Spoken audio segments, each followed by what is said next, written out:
Assalamualaikum warahmatullahi wabarakatuh. Alhamdulillah rabbil alamin wal 'aqibatu lil muttaqin wala 'udwana illa 'alal zalimin. Asyhadu an la ilaha illallah wahdahu la syarika lah al-hadi ila siratin mustaqim wa asyhadu anna sayyidana Muhammadan 'abduhu wa rasuluh afdhalul khalqi ajma'in. Allahumma salli wa sallim ala sayyidina Muhammadin wa ala alihi wa ashabihi ajma'in wa man tabi'ahum bi ihsanin ila yaumiddin. Amma ba'du, fa ya ibadallah, usikum wa nafsi bi taqwallah. Ittaqullaha haqqa tuqatih wa la tamutunna illa wa antum muslimun. Fa ya ma'syaral muslimin, a'azzakumullah. Marilah kita senantiasa meningkatkan iman dan takwa kita kepada Allah Subhanahu wa taala dengan senantiasa menjalankan segala macam perintahnya dan menjauhi segala macam larangannya. Sidang Jumat yang budiman, apa jadinya bila ada seseorang yang tidak pernah mengenal kita, tidak pernah bertemu dengan kita, tapi yang bersangkutan sangat mencintai dengan kita. Bahkan orang itu memiliki selisih waktu yang sangat panjang dengan kita. 15 abad kurang lebih keberadaan kita dengan yang bersangkutan. Dan orang itu menyatakan bahwa kita adalah saudara. Dinyatakan oleh Abu Hurairah radhiyallahu taala anhu. Hadis riwayat Muslim, satu ketika kami bersama-sama dengan Rasulullah sallallahu alaihi wasallam ata al-maqbarat al-Baqi', menuju ke pemakaman Baqi'. Faqala, kemudian Rasulullah mengucapkan assalamualaikum dara qaumil mu'minin wa inna insyaallah bikum lahiqun. Tiba-tiba Nabi menyatakan wadittu ana qad ra'aitana ikhwanana. Rasulullah menyatakan, saya sangat ingin melihat dengan saudara-saudara kita. Sahabat kemudian menyatakan, awalasna ikhwanuka ya Rasulullah, bukankah kami adalah saudara-saudara kamu? Qala, Rasulullah menjawab, la bal antum ashabi. Rasul menjawab, bukan, kalian adalah sahabat-sahabatku. Dan kemudian Rasulullah melanjutkan, wa ikhwanuna alladzina lam ya'tu ba'du. Saudara-saudaraku, saudara-saudara kita adalah mereka yang belum tiba saat ini, belum datang saat ini. Dalam riwayat hadis Ahmad dinyatakan, ikhwanu alladzina amanu bi wa lam yarawna. Saudara-saudaraku adalah mereka yang beriman kepadaku padahal mereka belum pernah melihatku, bahkan bertemu denganku. Sidang Jumat yang budiman, kita belum pernah bertemu dengan Rasulullah. Kita tidak pernah dikenal oleh Rasulullah dengan jarak yang begitu jauh. Namun dengan tulus Nabi Muhammad sallallahu alaihi wasallam menyatakan dalam hadis ini bahwa kita semua diaku oleh saudara-saudaranya baginda Nabi Muhammad sallallahu alaihi wasallam. Dan bahkan ucapan di atas ini bukan sekedar kata-kata yang tersungging dalam lisan. Diriwayatkan lagi oleh Siti Aisyah radhiyallahu taala anhu. Hadis riwayat Ibnu Hibban. Siti Aisyah suatu ketika menyatakan, di saat aku melihat suasana hati Nabi sedang nyaman, aku berkata kepada baginda Nabi Muhammad sallallahu alaihi wasallam, ud'ullaha li, ya Rasulullah, doakan saya. Kemudian Rasul mendoakan, Allahumma ighfir li Aisyah ma taqaddama min dhanbiha wa ma ta'akhkhara, ma asrartu wa ma a'lantu. Rasulullah menyatakan, ya Allah, ampuni dosa-dosa Siti Aisyah yang telah lampau atau juga yang akan datang, juga dosa yang tidak terlihat maupun yang dalam keadaan terlihat. Kemudian Siti Aisyah dalam keadaan amat bahagia, tertunduk malu dan haru dengan kenyataan itu. Kemudian Rasulullah bertanya, apakah doaku membuat kamu bahagia? Menjawab Siti Aisyah, bagaimana aku tidak bahagia dengan doamu ya Rasulullah. Nabi pun melanjutkan pernyataannya, wallahi innaha la du'a'i li ummati fi kulli salatin. Sungguh demi Allah, doa yang aku panjatkan tadi pun aku panjatkan untuk semua umatku sampai hari kiamat. Umat Rasulullah sallallahu alaihi wasallam di ujung hidupnya Nabi tidak pernah memikirkan kepribadian dan keluarganya, tetapi yang dipikirkan oleh Nabi adalah ummati adalah umatnya. Bahkan ketika Nabi Muhammad sallallahu alaihi wasallam dibangkitkan dari alam kuburnya pada hari kiamat, dalam kitab Tanbihul Ghafilin, Rasulullah ketika dibangkitkan, pertanyaan dari mulut Nabi pertama kali kepada para malaikat yang membangkitkan, bagaimana keadaan umatku. Jadi Rasulullah itu nyata bahwa ayat laqad ja'akum rasulun min anfusikum azizun 'alaihi ma 'anittum harisun 'alaikum bil mu'minina raufur rahim, bukan mitos belaka, tapi fakta yang memang bisa dilihat dengan literasi-literasi yang sampai kepada kita. Sidang Jumat yang budiman, lebih dari itu, sampai Nabi Muhammad diberikan doa-doa istimewa sama sebagaimana doa-doa yang Allah berikan kepada nabi-nabi sebelumnya, mulai Nabi Nuh, mulai Nabi Ibrahim. Banyak doa-doa yang istimewa khusus untuk nabi-nabi itu. Namun demikian, Rasulullah menyatakan kepada kita, riwayat Abu Hurairah, likulli nabiyyin da'watun mustajabatun. Tiap-tiap nabi itu memiliki doa yang mustajab. Fata'ajjala kullu nabiyyin da'watahu, tiap-tiap nabi itu menggunakan doa khususnya itu. Wa inni ikhtaba'tu da'wati syafa'atan li ummati yaumal qiyamah. Sedangkan doa yang khusus Allah hadiahkan kepada saya, aku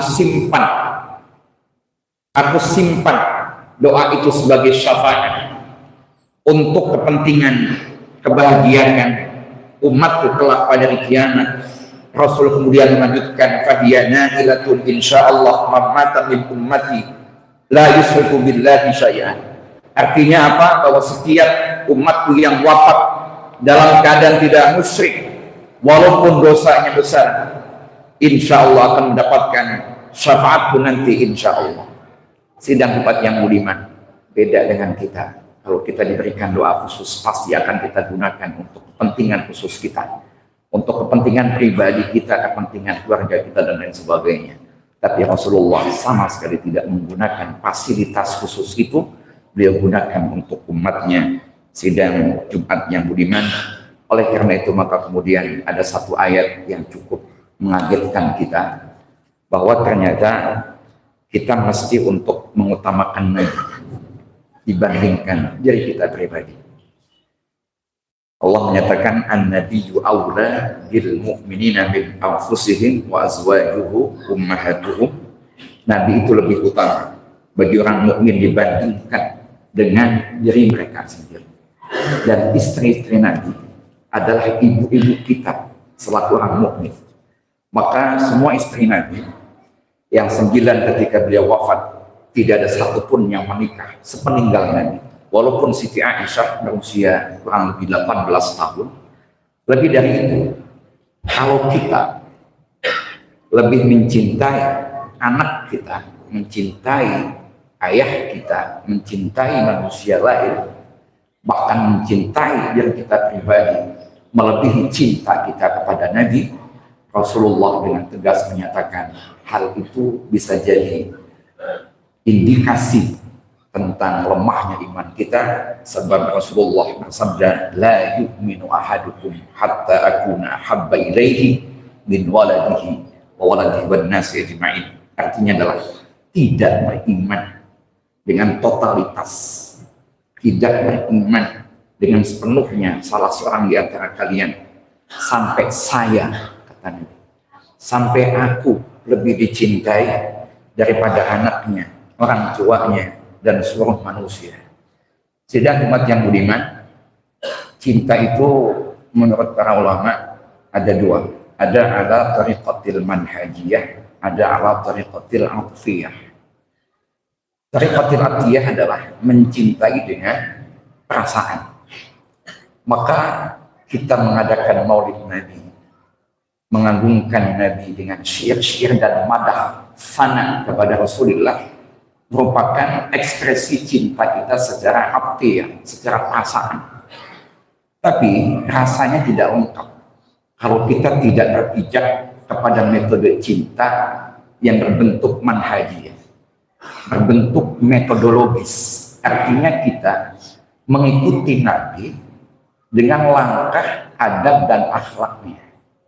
Sungguh sangat tidak terpuji orang rajin maulid Nabi di waktu malam kesana kesini, tetapi kemudian tidak sembahyang subuh, tidak berakhlak dengan akhlak Nabi, tidak melaksanakan sholatul jamaah. Sebetulnya yang lebih dipentingkan adalah laqad kana lakum fi rasulillahi uswatun hasanah. Qul in kuntum tuhibbunallaha fattabi'uni. Maka cinta, ekspresi cinta yang sebetulnya dikehendaki oleh Nabi dan Allah Subhanahu wa taala adalah ittiba'un Nabi. Nabi kita jadikan sebagai uswah.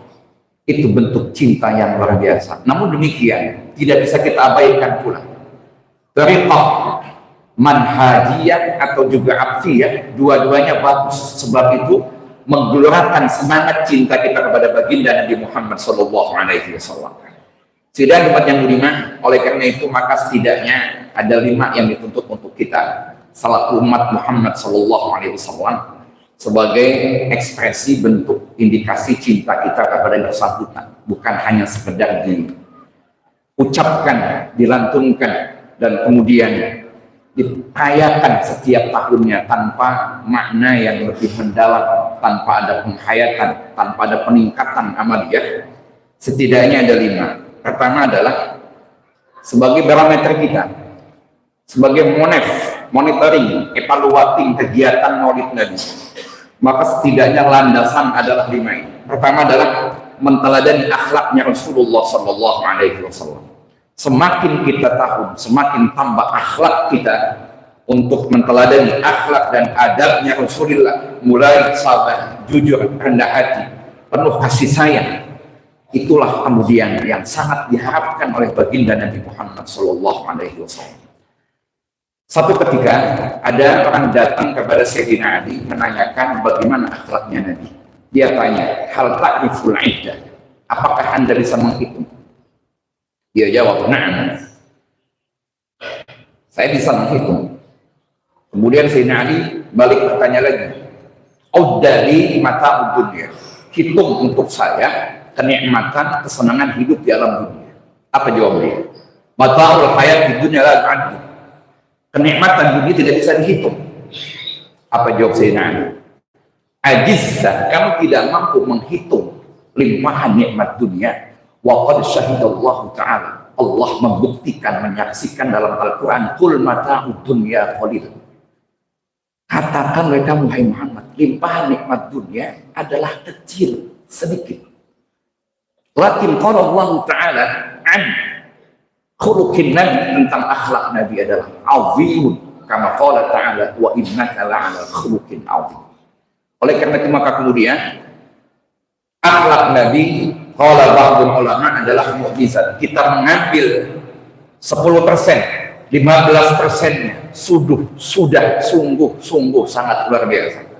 Yang kedua adalah mengamalkan sunnah. Amat tidak terpuji, ramai di mana-mana peringatan maulid Nabi tapi jamaah sepi.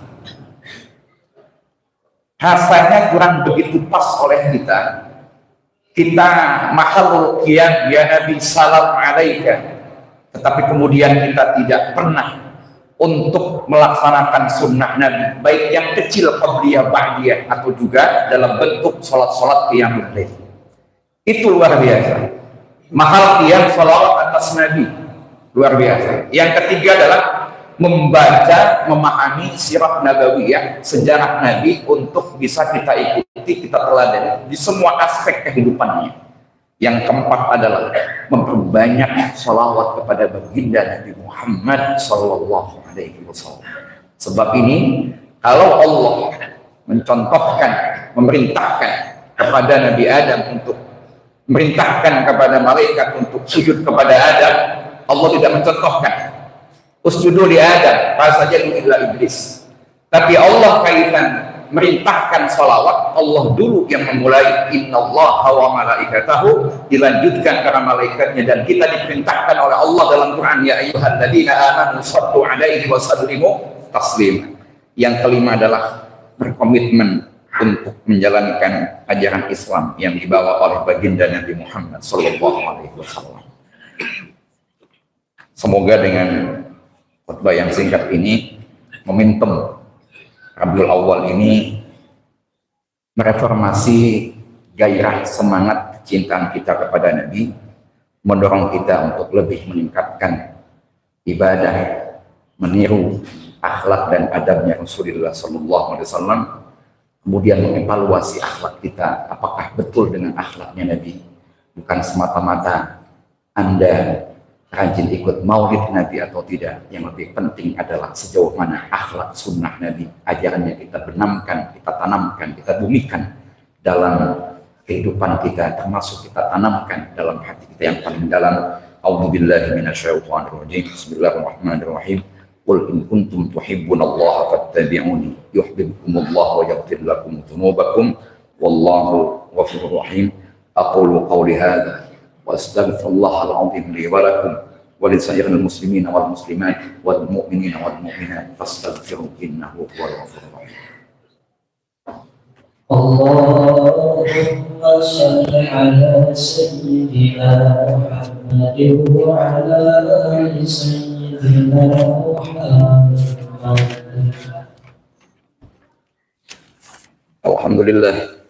الحمد لله على إحسانه والشكر على توفيقه وامتنانه وأشهد أن لا إله إلا الله وحده لا شريك له تعظيما لشأنه وأشهد أن سيدنا محمدا عبده ورسوله الداعي إلى رضوانه. اللهم صل على سيدنا محمد وعلى آله وأصحابه وسلم تسليما كثيرا. أما بعد فيا عباد الله اتقوا الله فيما أمر وانتهوا عما نهى عنه وحذره واعلموا أن الله أمركم بأمر بدأ فيه بنفسه وثنى بملائكته المسبحة بقدسه، فقال تعالى إن الله وملائكته يصلون على النبي يا أيها الذين آمنوا صلوا عليه وسلموا تسليما. اللهم صل على سيدنا محمد صلى الله عليه وسلم وعلى آل سيدنا محمد وعلى أنبيائك ورسلك وملائكة المقربين، وارض اللهم عن أربعة الخلفاء الراشدين والصحابة والتابعين وتابع التابعين ومن تبعهم بإحسان إلى يوم الدين وعلينا معهم برحمتك يا أرحم الراحمين. اللهم اغفر للمؤمنين والمؤمنات والمسلمين والمسلمات الأحياء منهم والأموات. اللهم اعز الإسلام والمسلمين وأذل الشرك والمشركين وانصر من نصر الدين واخذل من خذل المسلمين ودمر أعداء الدين وأعلي كلماتك إلى يوم الدين. اللهم ادفع عنا البلاء والوباء والزلازل والمحن وسوء الفتن ما ظهر منها وما بطن عن بلدنا إندونيسيا خاصة وعن البلدان المسلمين عامة يا رب العالمين. ربنا ظلمنا أنفسنا وإن لم تغفر لنا وترحمنا لنكونن من الخاسرين. ربنا آتنا في الدنيا حسنة وفي الآخرة حسنة وقنا عذاب النار. عباد الله إن الله يأمركم بالعدل والإحسان وإيتاء ذي القربى وينهى عن الفحشاء والمنكر والبغي يعظكم لعلكم تذكرون ولذكر الله أكبر. أقيموا الصلاة.